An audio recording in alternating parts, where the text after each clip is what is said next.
नमस्कार, commodity live collar show में आप सभी का स्वागत है। मैं हूं स्वाति रायना। अगर आपने भी कमोडिटी में कोई ट्रेड किया है या फिर करना चाहते हैं तो उठाइए फोन और पूछिए अपना सवाल। नंबर नोट कर लीजिए 02223001634 या फिर आप हमें एक और नंबर 02223001635 पर भी कर सकते हैं कॉल और पूछ सकते हैं अपने सवाल।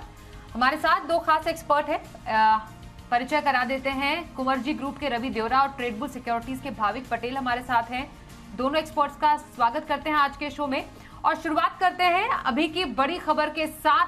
देश में बढ़ सकता है गर्मी का कहर, क्योंकि मौसम विभाग ने मार्च से लेकर मई के बीच तापमान सामान्य से अधिक रहने का अनुमान जता दिया। आपको बता दें कि 1901 के बाद फरवरी में सबसे अधिक तापमान दर्ज किया गया है और खास तौर पर कुछ ऐसे राज्य जैसे कि मध्य उत्तर पश्चिम क्षेत्रों में जिस तरीके से हीट वेव है उसकी आशंका जताई जा रही है और कई राज्य से प्रभावित हो सकते हैं। मौसम विभाग ने साथ ही ये भी कहा कि मार्च से मई के बीच ला नीना कमजोर पड़ सकता है। तो आईएमडी ने भयंकर गर्मी की आशंका यहां पर जताई है। तो गर्मी का कहर जो कि फरवरी के आखिरी हफ्ते से ही लोगों को सताना शुरू कर चुका था, आईएमडी ने भी इस पर मुहर लगा दी है और कहा है कि अभी ये दिन और भी ज्यादा सताएंगे। मतलब मार्च में सामान्य से अधिक तापमान दर्ज किया जाएगा और मई तक जो ये सिलसिला है वो रहेगा बरकरार।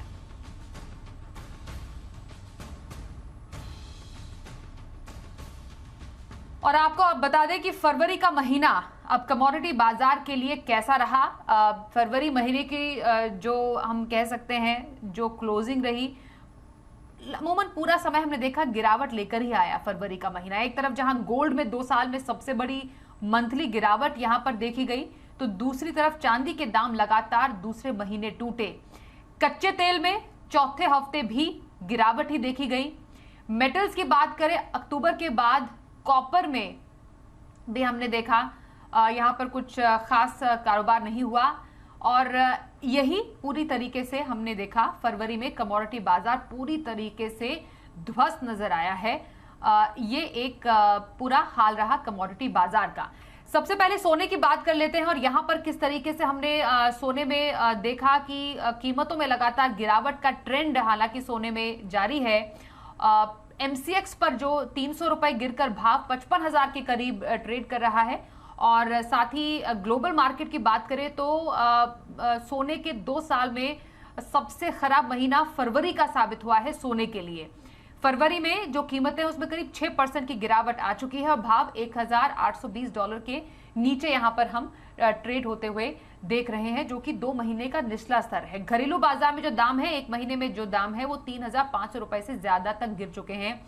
डॉलर इंडेक्स की बात करें तो कोई खास मूवमेंट नहीं है, फिर भी सोने की कीमतों में यहां पर दबाव बनता नजर आ रहा है। रवि जी, जिस तरीके से हमने सोने की कीमतों में दबाव देखा है, गिरावट देखा है पूरा फरवरी के महीने में, क्या बड़ी वजह आपको यहां पर नजर आ रही है इस गिरावट के पीछे?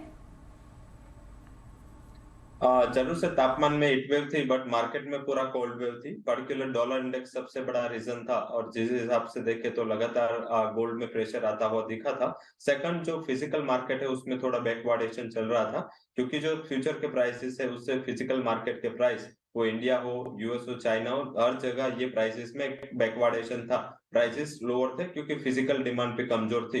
अभी जनवरी की जो थोड़ी बहुत रिस्पेक्ट थी उसका रीजन था कि फंड मैनेजर्स एंड एसपीडीआर होल्डिंग है उसमें कुछ बढ़ोतरी देखने को मिली थी, सेंट्रल बैंक का बाइंग था। बट फरवरी में ये कुछ भी नहीं हुआ और पर्टिकुलर फंड मैनेजर्स की सेलिंग थी, एसपीडीआर की सेलिंग थी। तो ये सबसे बड़ा रीजन है जिस हिसाब से गोल्ड में है अंडर परफॉर्मेंस रहा। साथ में जो लास्ट 15 दिन में जो डेटा है पर्टिकुलर यूएस से, वो सारे डेटा में थोड़ा हॉकिशनेस था। मींस की सारे डेटा एक्सपेक्टेशन से पॉजिटिव आए, तो ये एक क्लियर इंडिकेशन है कि आगे जाके जो फेड मार्च में मीटिंग होने वाली है जरूर बात करेंगे यहाँ पर बुलियन की और तमाम कमोडिटीज की। लेकिन इस बीच आपको बता दें कि अक्टूबर से दिसंबर जीडीपी ग्रोथ के आंकड़े यहाँ पर आ गए हैं और आंकड़ों में हमने गिरावट दर्ज की है। 5.2% से घटकर 4.4% अक्टूबर से दिसंबर जीडीपी ग्रोथ के आंकड़े यहाँ पर पेश किए गए हैं। गिरावट इस तिमाही में हमने आंकड़ों में देखी है जो कि 5.2% से घटकर 4.4% पर आई है। हालांकि अनुमान जो था, जो हमने जताया था, उसके मुकाबले जो ये आंकड़े हैं वो कम ही आए हैं।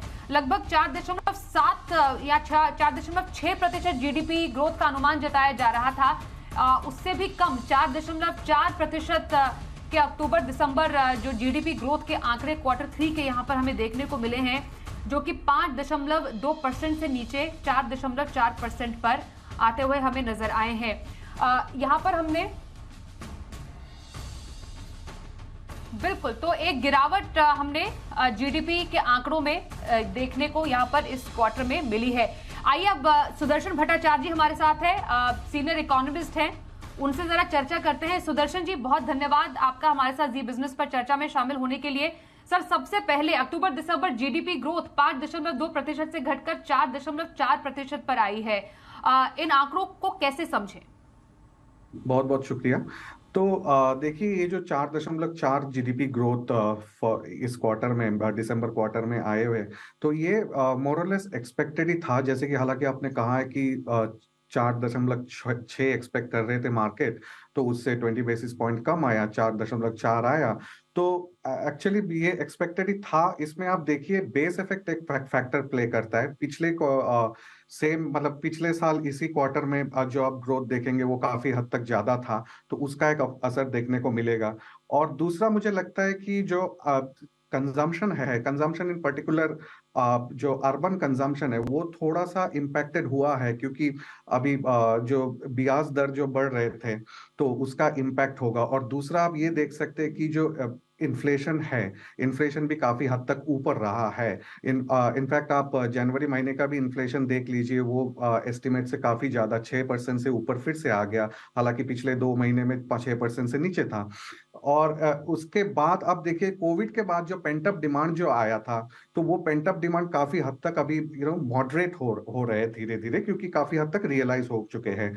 दूसरी बात ये है, मुझे लगता है कि मैन्युफैक्चरिंग सेक्टर जो है, मैन्युफैक्चरिंग सेक्टर में थोड़ा सा मार्जिन प्रेशर देखा गया है, क्योंकि इन्फ्लेशन हाई था। और दूसरी बात यह है कि उसमें एक्सपोर्ट जो ग्लोबल स्लोडाउन है उसके चलते हमारे एक्सपोर्ट में थोड़ा तो इम्पैक्ट होता ही है, और वो मैन्युफैक्चरिंग एक्सपोर्ट में भी दिखाई देता है। पर्टिकुलरली आप अगर देखेंगे टेक्सटाइल वगैरह में, तो थोड़ा उसमें आपको गिरावट दिखाई देगी। पर एक चीज है, जैसे एग्रीकल्चरल सेक्टर आप बता सकते हैं, एग्रीकल्चरल सेक्टर में जो रबी आउटपुट है वो 3.3% ज्यादा है इस बार एक्चुअली। और एग्रीकल्चरल सेक्टर काफी हद तक जो बरकरार रहेगा, उसका ग्रोथ मेंटेन करेगा, मोमेंटम जो है उसके चलते। फिर आप देखेंगे कंस्ट्रक्शन सेक्टर में, पर्टिकुलरली कंस्ट्रक्शन, जो हाउसिंग कंस्ट्रक्शन है, हाउसिंग सेल्स है, उसमें काफी हद तक ग्रोथ आई है। और दूसरा आप देखेंगे कि इन्वेस्टमेंट इज मतलब जो अभी ग्रोथ ड्राइवर होने वाला है, क्योंकि हमने देखा है कि बजट में गवर्नमेंट ऑफ इंडिया ने 10 लाख करोड़ रुपए की कैपेक्स घोषणा की है, जो कि अबाउट 3.3% जीडीपी के है। और इसके चलते, और प्राइवेट इन्वेस्टमेंट भी हम देख रहे हैं कि अभी धीरे धीरे कि उनको भी कॉन्फिडेंस आ रहा है और प्राइवेट इन्वेस्टमेंट इंक्रीज होगा। जैसे आप मैन्युफैक्चरिंग में कैपेसिटी यूटिलाइजेशन देखे आरबीआई का डेटा, तो वो लॉन्ग टर्म ट्रेंड से भी अभी ऊपर है इसके चलते। तो हालांकि ये तो एक्सपेक्टेड था इस क्वार्टर में, पर मुझे लगता है कि फॉर पूरे साल, that is financial year 2022-23, growth more और लेस 6.8 से 7% के बीच होगा। और अगले साल ग्रोथ हम लोग एक्सपेक्ट कर रहे हैं 6% के आसपास। जैसे जैसे डेटा सामने आ रहे हैं सर, उसमें जैसे पता चल रहा है माइनिंग सेक्टर ग्रोथ है वो 5.4% से घटकर 3.7% पर आई है। जीवीए ग्रोथ भी घटी है। कंस्ट्रक्शन सेक्टर ग्रोथ में हालांकि कंस्ट्रक्शन सेक्टर ग्रोथ बढ़ी है, 0.2% से बढ़कर 8.4% पर आई है। ये जो हमें फिलहाल आंकड़े देखने को मिल रहे हैं। हमने पिछले क्वार्टर में 6.3% देखी थी जो कि जीडीपी ग्रोथ थी। पिछले साल का जो सेम क्वार्टर था 5.4% हमने देखा था, जिस तरीके से जीडीपी ग्रोथ रही। और इस बार आपने बताया, जैसे आप बताए थे, 4.4% हमने देखा है इस बार के जो आंकड़े सामने आए हैं। कैसे इसको समझे वे फॉरवर्ड, आगे चैलेंजेस फॉर द इकोनॉमीज के लहजे से, अगर हम ये तमाम आंकड़ों को अगर डिकोड करने की कोशिश करें? जी जी देखिए, अगर डोमेस्टिक फैक्टर्स ले तो डोमेस्टिक फैक्टर्स तो काफी स्ट्रांग है हमारे हमारे जो इन्वेस्टमेंट, जैसे कि मैंने बताया आपको, पर्टिकुलरली अगर आप इसमें भी देखें मैन्युफैक्चरिंग सेक्टर में, एफएमसीजी सेक्टर, हालांकि मैन्युफैक्चरिंग सेक्टर का ग्रोथ थोड़ा धीमा हुआ है, पर आप देखेंगे एफएमसीजी जो कि फर्स्ट मूविंग कंज्यूमर गुड्स होता है, या आप जो इंफ्रास्ट्रक्चर लेड जो सेक्टर होते हैं जैसे स्टील और सीमेंट, उसमें आप देखेंगे कि काफी हद तक बढ़ोतरी हो रही है। और दूसरा कि अभी जीडीपी डेटा से पहले ही कोर इंडस्ट्री 8 जो हमारे कोर इंडस्ट्री है उसके डेटा है, उसमें आप देख सकते हैं जबरदस्त ग्रोथ है। 7.8% ग्रोथ है जनवरी महीने की। तो ये दिखाता है कि तो रिकवरी तो काफी हो रही है एक्चुअली। और दूसरी बात ये है कि आप देखेंगे कि अनएम्प्लॉयमेंट रेट जो है, पर्टिकुलरली जो अर्बन अनएम्प्लॉयमेंट रेट है, वो अभी धीरे धीरे घट रहा है एक्चुअली। तो उसके चलते जो थोड़ा, जो मैंने पहले बोला कि कंजम्पशन डिमांड जो है वो थोड़ा उसमें पिकअप अभी होना बाकी है। कारण ये है कि एक तो ब्याज दर ज्यादा है और दूसरा इन्फ्लेशन भी हाई है, तो ये इसके चलते। तो पर अभी जो लगता है कि ये आपका ये जो थोड़ा कम होने वाला है, ये जैसे मैं बोल रहा था कि इसमें बेसिकली पेंट अप डिमांड जो बेसिकली वो थोड़ा कम होने वाला है, तो उसमें थोड़ा इम्पेक्ट रहेगा। पर जैसे अनएम्प्लॉयमेंट रेट और जैसे आप रूरल वेज रेट, जो रूरल सेक्टर के फार्म वेज रेट देखेंगे, वो बढ़ रहा है। और दूसरा है, एक चीज आप देखेंगे कि एग्रीकल्चरल आउटपुट, जैसे मैंने बताया कि काफी हद तक बेटर है, तो उसके चलते उसमें भी रूरल कंजम्पशन को बूस्ट मिलेगा। और दूसरा है कि देखिए, अभी एक्सपोर्ट से तो अपने को थोड़ा सा इम्पैक्ट होगा ही। कारण ये है कि सभी बता रहे कि 2023 में ग्लोबल एक्सपोर्ट काफी कम होगा, क्योंकि सप्लाई चेन डिसरप्शन है, काफी कंट्रीज में स्लो डाउन आने वाले हैं, तो वो एक चैलेंज तो डेफिनेटली है। पर उसका एक है कि जैसे आप देख रहे हैं कि मर्केंडाइज एक्सपोर्ट में उसका थोड़ा इम्पैक्ट आया है, पर अगर आप सर्विस एक्सपोर्ट को देखें, पर उसमें एक्चुअली सर्विस एक्सपोर्ट काफी अच्छा कर रहा है उसके चलते। तो इसीलिए मुझे लगता है कि जो रेट हाइक का जो इम्पैक्ट है वो थोड़ा तो इकोनॉमी में आता है, पर जैसे अपना डिमांड और अपना कैपेक्स ग्रोथ एक्चुअली वो हाई है, तो वो उसको न्यूट्रलाइज कर देगा बेसिकली। ओके सुदर्शन जी, बिल्कुल कंक्लूडिंग रिमार्क्स, अगर हम इसको ब्लैक और व्हाइट में देखें, तो गुड और बैड नंबर्स, गुड माने कि बैड माने? देखिए, ये नंबर तो एक्सपेक्टेड ही थे एक्चुअली, मोर और लेस एक्सपेक्टेड थे, in line with our projection. क्या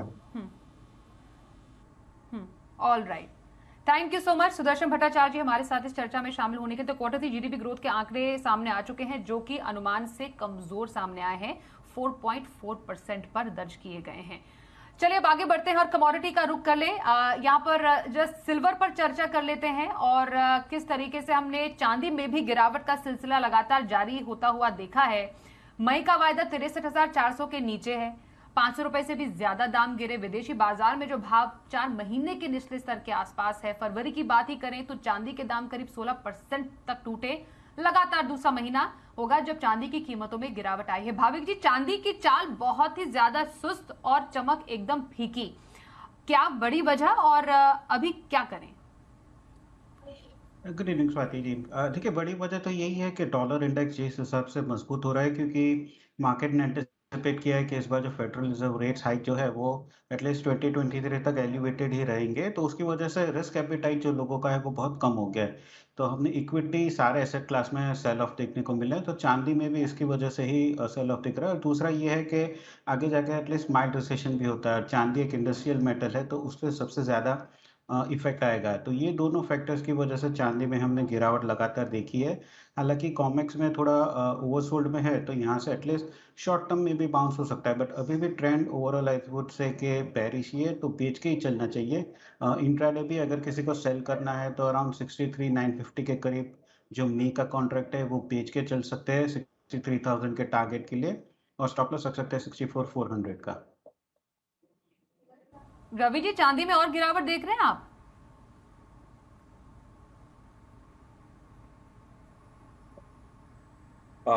किसके लिए आप पूछ रहे हो? Please repeat your question. जी, चांदी में और गिरावट देख रहे हैं आप? जरूर से जो ट्रेंड इम्पोर्टेंट सपोर्ट है वो चांदी में ब्रेक हो चुका है। 2120 का एक इम्पोर्टेंट सपोर्ट था, वो ब्रेक हो चुका है, तो मुझे लग रहा है कि और गिरावट की उम्मीद है।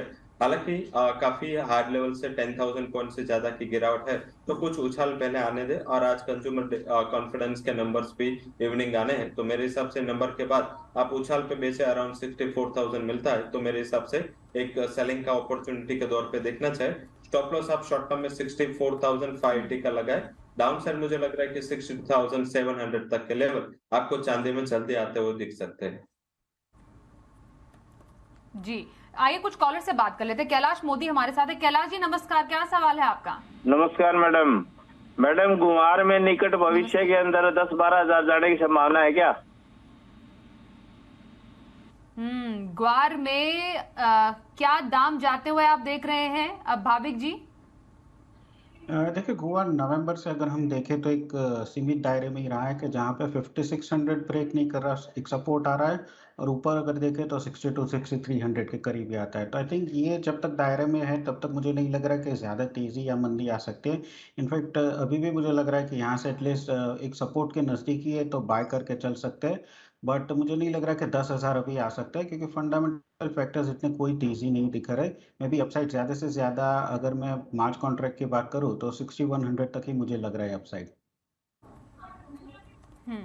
बिल्कुल, अगले कॉलर से बात करें। गंगानगर से अशोक जी हैं। अशोक जी नमस्कार, क्या सवाल है आपका? नमस्कार मैडम जी, नमस्कार।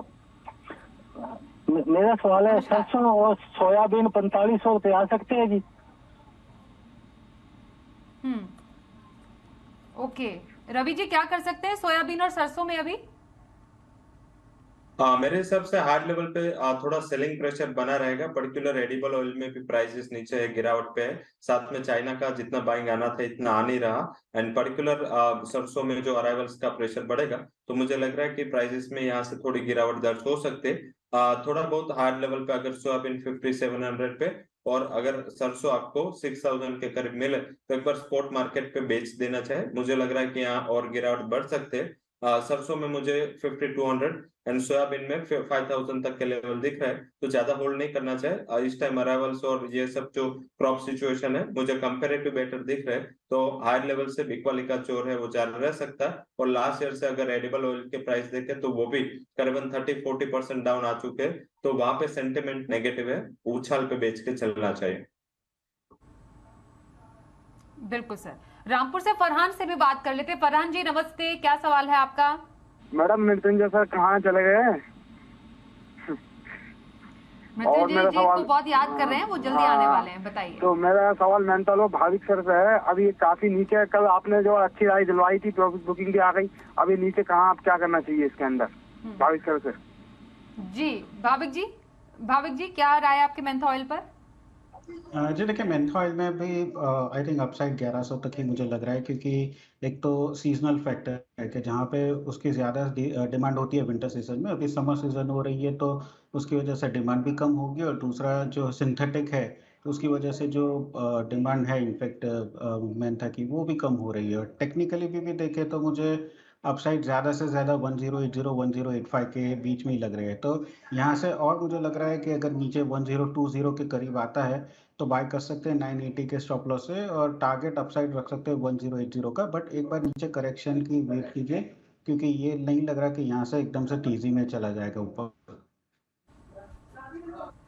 ओके सर, जोधपुर से बंटी से बात कर लेते हैं। नमस्ते बंटी जी, क्या सवाल है आपका? ओके चलिए, कॉलर से थोड़ी देर में बात करते हैं। क्रूड में जरा देखते हैं क्या अभी फिलहाल हाल है। पूरे कमोडिटी मार्केट में कमजोरी है, लेकिन सिवाय क्रूड के बेहद ही रेंज का कारोबार कच्चे तेल में हम देख पा रहे हैं। और साफ तौर पर जो ग्लोबल मार्केट में जो ब्रेंट है वो $83 के करीब, और MCX 1% की तेजी के साथ यहाँ पर हमने जो भाव है वो 6300 के ऊपर जाते हुए देखे हैं। और चौथे हफ्ते हमने देखा लगातार कच्चे तेल की कीमतों में गिरावट भी यहाँ पर नजर आई है। रवि जी एक क्विक टेक आपकी तरफ से क्रूड में। क्रूड में मुझे लग रहा है कि वहां पे वैसे देखें तो डिमांड का जो चाइना का डेटा कल आएगा या जो मैन्युफैक्चरिंग का उसके बाद मैप होगा। बट यस, अभी सप्लाई कंसर्न की वजह से मुझे लग रहा है कि प्राइसेस में उछाल दिखना चाहिए। साथ में ये जो हीट वेव चल रही है या कई जगह पे कोल्ड वेव भी है, तो एनर्जी डिमांड काफी बनी हुई है। तो मुझे लग रहा है कि इस हिसाब से कोल एंड नेचुरल गैस के प्राइसेस भी लोअर लेवल से अच्छा उछाल देके चल रहे हैं। तो मुझे लग रहा है कि वहां पे ये लेवल पे बाई का एक मौका मुझे दिख रहा है। 6330 पे बाई करे। अपर साइड मुझे लग रहा है 6450 तक के लेवल 1 से 2 ट्रेडिंग सेशन में दिखने चाहिए। 6270 के स्टॉप लॉस के साथ आप बाय कर सकते हैं। इंटरनेशनल मार्केट में ब्रेंट में मुझे 85 तक के लेवल दिख रहे हैं, तो यहाँ से बाय करना चाहिए। मुझे लग रहा है कमोडिटी डिमांड से ज्यादा सप्लाई पे ज्यादा रेट कर सकते हैं। जी, गुजरात से जिगर ठक्कर हमारे साथ है। जिगर जी बताइए क्या सवाल है आपका? इंट्राडे में गोल्ड में क्या करना चाहिए, रवि जी से सवाल है। रवि जी, इंट्राडे में गोल्ड पर स्ट्रैटेजी क्या रखें? गोल्ड में सेल ऑन राइज रहना है। कंज्यूमर कॉन्फिडेंस के नंबर के बाद अगर मुझे लग रहा है कि गिरावट आ सकते हैं। पर्टिकुलर 1870 का एक इंपोर्टेंट सपोर्ट था, वो भी ब्रेक हो चुका है। थोड़ी और गिरावट यहाँ पे दर्ज हो सकती है, बट लेवल स्पेसिफिक 55,380 के करीब आता है तो सेल करें। पहला टारगेट 55 का रहेगा। 55,590 के स्टॉप लॉस के साथ आप सेल ऑन राइज रख सकते हैं। अगर 55 का लेवल ब्रेक होता है तो एक extended target would be around 54,800। तो लिमिटेड डाउन साइड के लिए प्ले करें। अगर शॉर्ट टर्म ट्रेडर है तो मेरे हिसाब से 54,800 पे आप डबल बाय भी कर सकते हैं। उसके नीचे के लेवल मुझे नहीं दिख रहे हैं, बट तब तक की एक ट्रेडिंग गिरावट मुझे दिख रही है। ओके, नेचुरल गैस की चाल भी जरा देख लें। थोड़ी ऊपरी स्तरों पर हल्की मुनाफा वसूली का दबाव नेचुरल गैस में हम देख पा रहे हैं। एमसीएक्स पर हल्की गिरावट के साथ मार्च का वायदा 225 रुपए के नीचे ट्रेड कर रहा है। भाविक जी, नेचुरल गैस में क्या किया जाए अब? स्वाति जी देखिए, नेचुरल गैस अगर अंतर्राष्ट्रीय बाजार में देखें तो एक महीने के हाई के ऊपर है। दो फैक्टर्स पॉजिटिव है। एक तो जो वेदर फोरकास्ट है वो मार्च 1 से 14 में थोड़ी ठंडी दिखा रही है, तो उसकी वजह से एक डिमांड बढ़ेगी। और लास्ट वीक में हमने देखा कि विंटर में जो स्नो स्टॉर्म आया था यूएस में, तो उसकी वजह से काफ़ी पाइप्स थे, ऑयल वेल्स थे, वो फ्रीज हो गए थे। तो उसकी वजह से भी नेचुरल गैस का जो प्रोडक्शन था वो डिस्टर्ब हो गया है और एलएनजी एक्सपोर्ट शुरू हो गई है यूएस से यूरोप में। तो ये 3 फैक्टर्स की वजह से मुझे लग रहा है कि जो ये नेचुरल गैस की तेज़ी है वो एटलीस्ट 250 से 255 तक देखने को मिल सकती है। तो आई वुड से कि एक बार नीचे 220 के करीब आती है तो बाय कर सकते चल सकते हैं। 212 के स्टॉप लॉस है और पोजिशनल टारगेट मैं रखूंगा 240 का, 240 का। ओके, आइए इस बीच एक खबर आपको बताएं। गेहूं खरीद पर राज्यों के साथ बुधवार को एक अहम चर्चा है। अब इसके तहत कल राज्यों के खाद्य मंत्री और सचिव के साथ केंद्रीय खाद्य एवं सार्वजनिक वितरण मंत्री और खाद्य सचिव की बैठक होने वाली है और इस बैठक में राज्यों से खरीद स्टॉक का अपडेट लिया जाएगा। श्री अन्न मतलब मोटा अनाज, उसको लेकर राज्यों की तारीफ पर भी यहाँ पर चर्चा करने का पूरा प्लान है इस बैठक में। और साथ ही गेहूं खरीद के लिए कैसे ज्यादा से ज्यादा सेंटर बनाएं, वेयर हाउस और ट्रांसपोर्ट का पूरा रोड मैप भी यहाँ पर तय किया जा सकता है। और साथ ही मौसम के आने वाली फसल पर इसका असर, इसको लेकर भी राज्यों से बातचीत होगी।